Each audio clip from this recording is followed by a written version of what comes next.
Guan Citta helps turn around my once hostile family relations. Deepest gratitude to the greatly merciful and greatly compassionate Guan Yin Bodhisattva. Deepest gratitude to all Buddhas, Bodhisattvas, and Dharma protectors. Deepest gratitude to Master Jinhong Lu. Good afternoon to all Buddhist friends. Thank you for the opportunity to share with you my personal experience after practicing Buddhism and how it turned around my once hostile family relationship to a harmonious one. Prior to my practice, conflicts and squabbles had always been an integral part of my family life. My relationship with my mother was tense. In my eyes, she was domineering, akin to an overbearing matriarchal figure who was fond of dictating things. I felt that as a grown-up, I should be given the liberty to travel with my friends, but this was not the case to be. I was aggrieved, to say the least. In the early days of my Buddhism practice with Guan Citta, I was all alone, as there was no one else that I could get in touch with in Cambodia.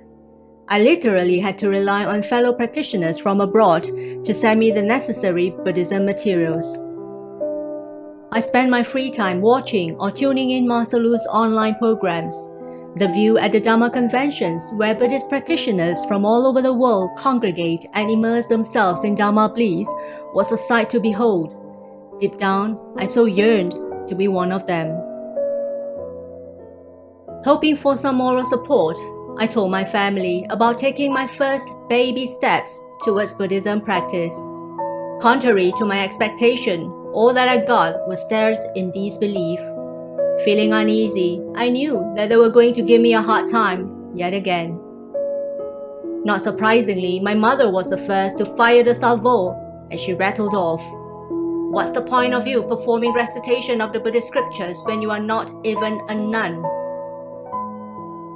Out of sheer concern, my grandmother said, "It'll be tough for you to find your other half if you adopt a vegetarian lifestyle and practice Buddhism.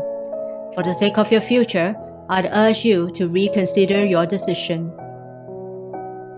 Under my mother's nudging, I kept receiving calls from relatives whom I hardly met, advising me not to be overzealous in my Buddhism practice, and there wasn't a need to change my lifestyle.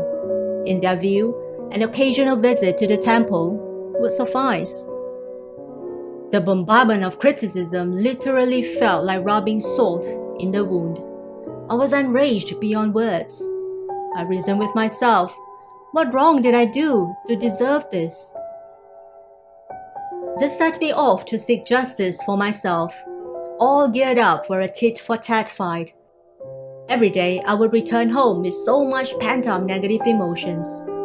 As soon as my mother made an attempt to coax me into not practicing Buddhism, I would almost immediately lash out, brushing off what Master Lu said about harmony and tolerance.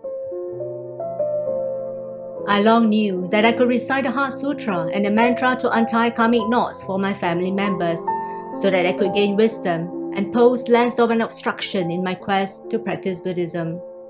But I refused to give in to them, as I told myself, to begin with, it is not my fault, but theirs.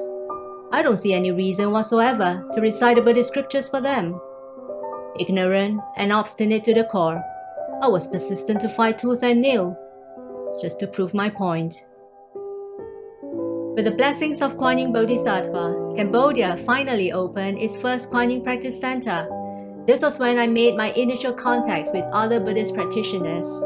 Not only is the practice center a place where I feel I truly belong, it is also a place where I can learn from other like-minded fellow practitioners. During those exchanges with Buddhist friends, it started to dawn on me that I was not the only one facing family objections in my Buddhism practice. In fact, many of them faced strong family resistance. Instead of going down the route of a head-on confrontation with their families, which I did, they heeded Master Lu's advice and viewed their family members under the light of empathy, compassion, and understanding. In doing so, they are able to blend in harmoniously with their families and ward off unnecessary conflicts. A Buddhist friend shared with me about the benefits of reciting the Heart Sutra for our loved ones.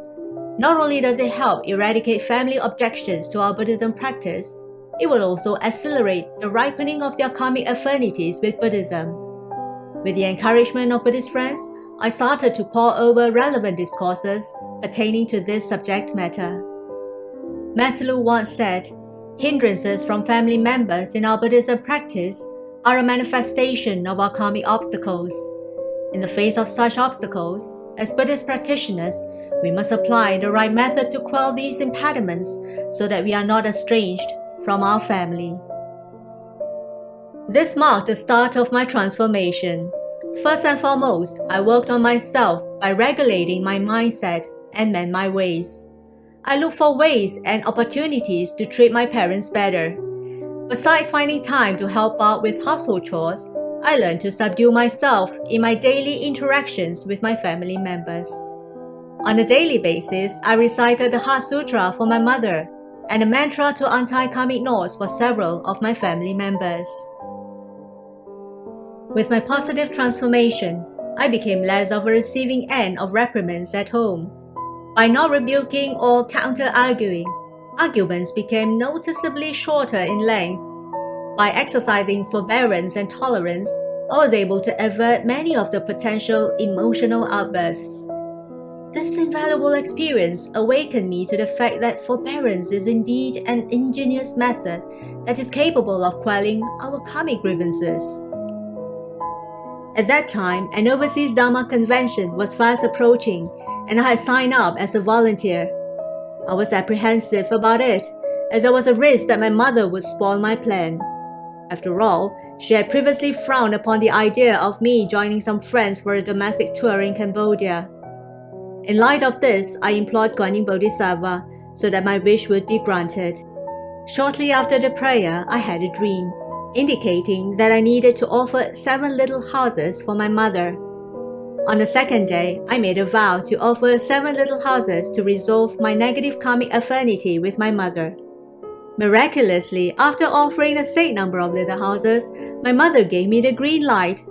She even advised me to stay safe during the trip. Upon returning home from the Dharma convention, I transferred a portion of the merits accrued from my volunteering work to my parents so that they would gain some wisdom. The effect was almost instantaneous. Unlike the past when I had to give all sorts of excuses to visit the practice center, I can now visit it without having to resort to a convenient lie. I also go the extra mile to find good vegetarian restaurants and take the trouble to buy some delicious foods for my family. Even my younger brother has heaped sincere praises on those vegetarian dishes. Looking back in retrospect, a lot has changed for the better compared with the initial days when I embarked on my Buddhism practice. For this, I am deeply grateful to Master Chin Hong Lu for his teachings and guidance. I'd also like to express my heartfelt appreciation to all Buddhist friends for their tireless support.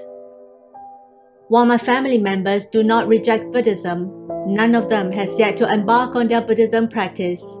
Notwithstanding, I strongly believe the day will come when they start embracing Buddhism as a way of life with blessings from Guan Bodhisattva. To ripen their affinity with Buddhism, I have been sowing, and I'm determined to keep sowing the seeds of course for them. As Buddhist practitioners, before pointing fingers at our loved ones for being ignorant, we should first reflect on ourselves and assess our own level of spiritual cultivation. After all, family objections could also depict our lack of positive karmic causes planted in our past lives. My personal experience speaks volumes of the importance of steadfastly applying Master's teachings in quelling obstacles impeding our spiritual cultivation journey. We should avoid applying our personal and unproven approach, as we may end up attracting animosity of others. If my sharing today is improper in any way, I seek forgiveness from Guan Bodhisattva and Dharma protectors.